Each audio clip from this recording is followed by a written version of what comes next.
La minute de l'éditorial avec le capitaine de frégate Cyril Serge Atonfac Guémo, chef de division de la communication. Commandant, un mot sur le drame évité de justesse en début de semaine. Les groupes armés terroristes opérant dans la région du nord-ouest ayant tenté d'abattre un avion de la Camerco dans sa phase d'approche de l'aéroport de Bamenda, Bafut.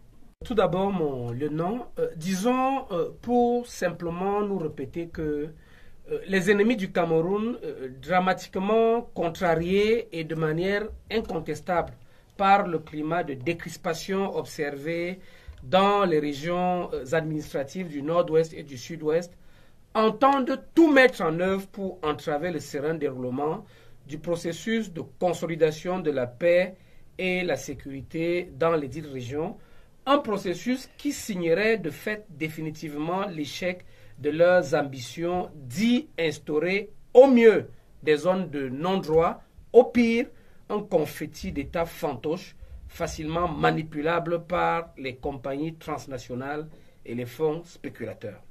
À propos maintenant de la lâche tentative d'attentat du lundi 2 décembre dernier contre un avion civil de la compagnie aérienne civile Camerco, il est pertinent de convenir que ses auteurs envisageaient vraisemblablement de provoquer une hécatombe.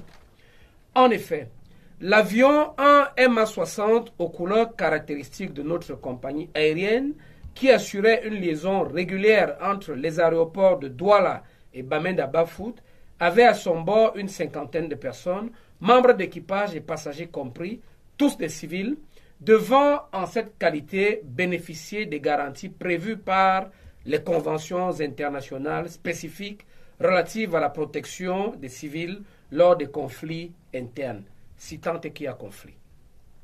L'intentionnalité de cet acte prémédité et d'une indescriptible cruauté était certainement de provoquer la mort massive et indiscriminée d'innocents citoyens.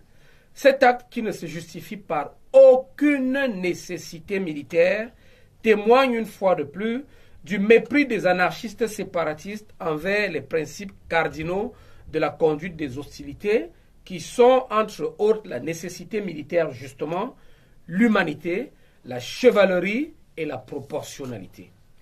Ainsi, toute attaque dirigée contre l'un des avions civils de cette compagnie civile pourrait, à la lumière du droit pénal international, être qualifiée de crime de guerre. Les terroristes ont peut-être pensé porter un coup au moral des forces gouvernementales en abattant un avion quel qu'il fût. C'est une interrogation. Oui, mon lieutenant, vous avez sur ce tout à fait raison. En fait, du point de vue de la nécessité militaire, il faut préciser qu'abattre un avion civil ne transportant que des civils ne procure aucun gain, ni territorial, ni psychologique sur nos forces. Au contraire, c'est la manifestation du désarroi dans lequel sont plongés nos ennemis qui jouent leur va-tout. Par ailleurs, la périodicité des dessertes purement commerciales des avions Camerco sur le territoire national est rendue publique longtemps à l'avance, de sorte que toute allégation de confusion n'est que argutie. En effet, et en respect des conventions internationales justement, les aéronefs des forces de défense camerounaises arborent une livrée militaire et des cocardes facilement reconnaissables, contrairement aux avions de la Camerco, peints de blanc avec une dérive aux couleurs du drapeau de la République vert, rouge, jaune.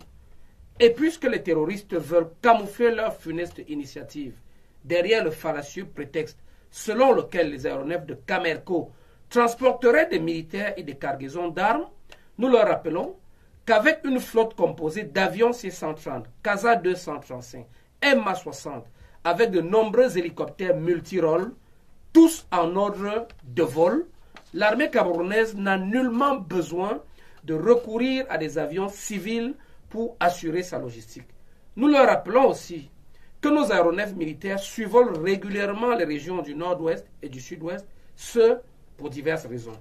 Ainsi, pas plus tard que le mercredi 9 octobre dernier, c'est un avion de l'armée de l'air camerounaise qui a amené le secrétaire d'État auprès du ministre de la Défense, chargé les anciens combattants et victimes de guerre, dans sa tournée d'installation des responsables de son organisme, nommé dans le nord-ouest et l'ouest.